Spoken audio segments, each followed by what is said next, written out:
শুরুতেই আপনাদের বর্ধমানের ছবি দেখাবো। স্ট্রং রুমের দেওয়াল বেয়ে উঠছেন একজন, দড়ি বেয়ে স্ট্রং রুমের ছাদে ওঠার ছবি সামনে এনে এমনটাই অভিযোগ করছেন বিজেপি প্রার্থী। এই দেখুন সেই ছবি।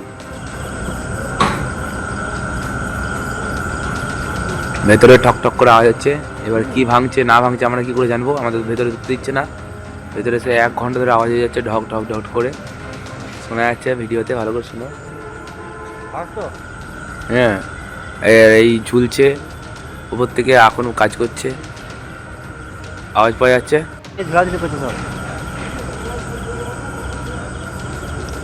হয় দেখছে ক্যামেরা।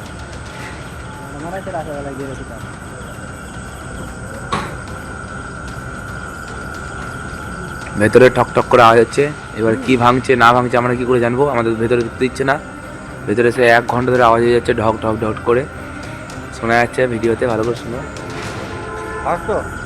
হ্যাঁ, এই ঝুলছে উপর থেকে, এখনো কাজ করছে, আওয়াজ পাওয়া যাচ্ছে।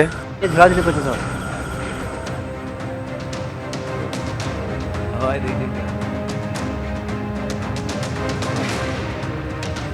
বিজেপি প্রার্থী অভিযোগ করছেন যে স্ট্রং রুমে যথেষ্ট পরিমাণ নিরাপত্তার অভাব রয়েছে। এ বিষয়ে আরো বিস্তারিত জানবো, কথা বলে নেব। আমাদের সঙ্গে রয়েছেন প্রতিনিধি কমল কৃষ্ণ। কমল কৃষ্ণ, মূলত বিজেপি প্রার্থীটি কি অভিযোগ করেছেন এবং ঠিক কি ঘটেছে গোটাটা জানাও। দেখো, প্রথমেই তোমাকে বলি, এটা হচ্ছে বর্ধমানে ইউনিভার্সিটি ইনস্টিটিউট অফ টেকনোলজি। এখানে বর্ধমান উত্তর মহকুমার 5টা বিধানসভা কেন্দ্রের ইভিএম আছে, অর্থাৎ স্ট্রং রুম। এটা ভাতার, বর্ধমান উত্তর, বর্ধমান দক্ষিণ, আউসগ্রাম এবং কলসি বিধানসভা।